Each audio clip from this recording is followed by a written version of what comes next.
Hello दोस्तों, स्वागत है आप सभी का टू द पॉइंट के एनवायरनमेंट एंड इकोलॉजी के सेशंस में। आज का हमारा चैप्टर बहुत ही इंपॉर्टेंट है।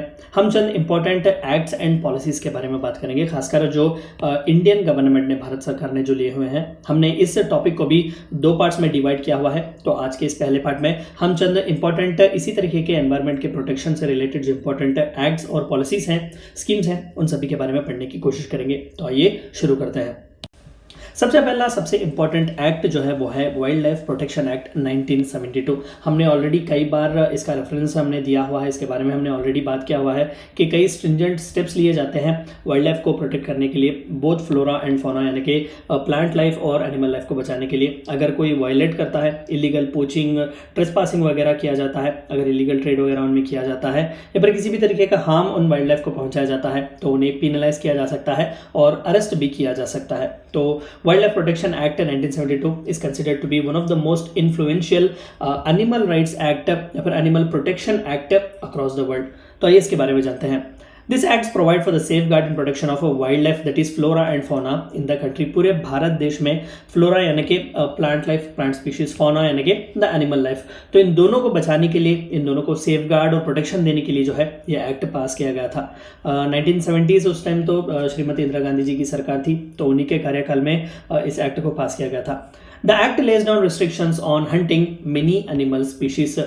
हंटिंग तो छोड़िए, हंटिंग बहुत दूर है। कई ऐसे एनिमल स्पीशीज हैं जिन्हें आप कैप्टिव भी नहीं रख सकते, यानी कि आप जो है उन्हें घर में पाल नहीं सकते, उन्हें डोमेस्टिकेट नहीं कर सकते बिना किसी परमिशन के। और कई बार तो परमिशन आपको मिलती भी नहीं है। आप चंद ऐसे जानवरों की स्पीशीज़ को या फिर प्लांट स्पीशीज़ को आप अपने घर में बढ़ा भी नहीं सकते, डोमेस्टिकेट भी उन्हें नहीं कर सकते। तो जाहिर सी बात है कि कई रिस्ट्रिक्शंस हैं, आपको पिनलाइज भी किया जा सकता है और अरेस्ट भी किया जा सकता है। कई बार तो नॉन बेलेबल वारंट्स भी जो है आपके नाम के खिलाफ निकाले जा सकते हैं।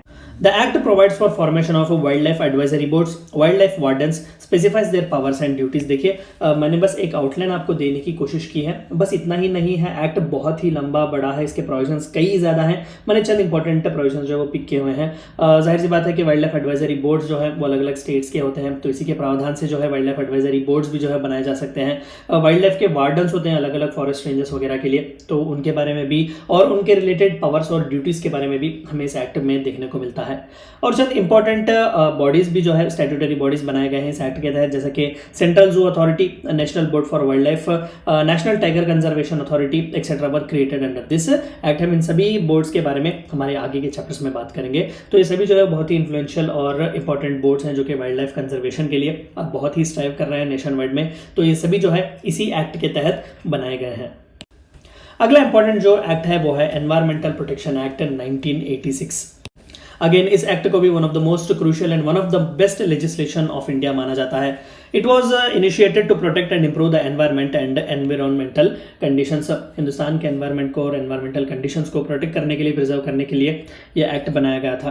To implement the decision made at the UN conference on human environment that was held in Stockholm in the year 1972। इसे स्टॉकहोम कॉन्फ्रेंस भी कहा जाता है।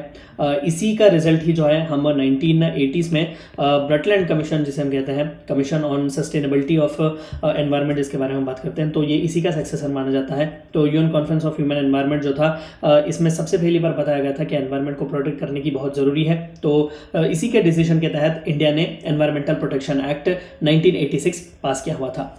To take strict action against all those who harm the environment. यहाँ पर भी कई बार जो है, अगर आप पोल्यूशन वगैरह कर रहे हैं, अगर आप मिसयूज़ कर रहे हैं एनवायरनमेंट को, या फिर एडवर्स आपके कामों की वजह से एडवर्सिटी पहुँच रही है हमारे एनवायरनमेंट को, तो कई बार आपको अरेस्ट भी किया जा सकता है, पिनलाइज भी किया जा सकता है। To enforce laws on environment protection in the areas that are not included by the existing law. तो उस वक्त तक यानी कि 1980s तक के जो टाइम फ्रेम में जितने भी इंपॉर्टेंट इश्यूज जो कि खासकर एनवायरमेंट से रिलेटेड थे, अगर वहाँ पर एनफोर्समेंट एजेंसीज नहीं है, लॉस एनफोर्स करने के लिए कोई स्पेसिफिक तौर तरीका नहीं था, तो उन सभी के लिए इस एक्ट के द्वारा बैकिंग दिया गया था। This was something about environmental protection act 1986।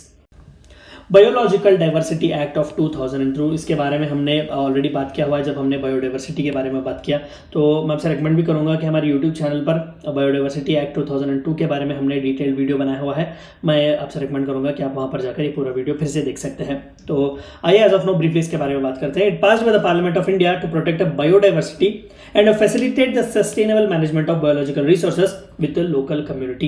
Hindustan की उस बायोडाइवर्सिटी को बचाया जाए और लोकल कम्युनिटीज, खासकर ट्राइबल पीपल ही होते हैं, तो उन्हें भी जो है इसका हिस्सा बनाया जाए ताकि उनमें भी अवेयरनेस आए कि किस तरीके से इस बायोडाइवर्सिटी को बचाया जा सकता है और इस बायोडाइवर्सिटी से आने वाले जितने भी रिसोर्सेस हैं उन्हें किस तरीके से मैनेज किया जा सकता है, सही तौर पर उन्हें यूटिलाइज किया जा सकता है ताकि एडवर्सली एनवायरनमेंट को हम इफेक्ट ना करें। इसी का सबसे इंपॉर्टेंट गोल जो है बायोलॉजिकल डाइवर्सिटी एक्ट 2002 है। The act was enacted to meet the requirements stipulated by the UN Convention on Biological Diversity, to which India is a party। घबराइएगा नहीं, ये सभी इंपॉर्टेंट कन्वेंशंस हैं। हम आगे के चैप्टर्स में इनके बारे में इन डिटेल्ड जो है डील करेंगे। इंपॉर्टेंट इंटरनेशनल ट्रीटीज और कन्वेंशंस का सेपरेट वीडियो जो है आपको फर्दर क्लासेस में मिल जाएगा। तो ये सभी जो है वहाँ पर हमने ब्रीफली डिस्कस किए हुए हैं। तो as of now convention on biological diversity जो था वो 1992 रियो समिट के बाद जो है वो साइन किया गया था बायोलॉजिकल डाइवर्सिटी को बचाने के लिए। तो इंडिया जो था उसका पार्टी था, तो ऑन लाइन्स विद दैट चाहिए था कि एक नेशनल लेवल लॉ पास करें बायोडाइवर्सिटी को बचाने के लिए एट नेशनल लेवल। तो इंडिया ने बायोलॉजिकल डाइवर्सिटी एक्ट 2002 पास किया हुआ था। To ensure the conservation of biological diversity, sustainable use of its component and fair use of its resources in order to prevent overuse or eventual destruction of the biodiversity, Hindustan की biodiversity को बचाया जाए क्योंकि major biodiversity hotspots में से India एक माना जाता है, इंडियन रीजन।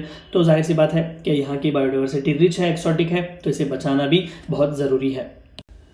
और अगला जो सबसे इंपॉर्टेंट एक्ट है एनवायरनमेंट से रिलेटेड इंपॉर्टेंट एक्ट है वो है scheduled tribes and other forest dwellers act 2006। तो ये देखते हैं कि ये किसके बारे में बात करता है।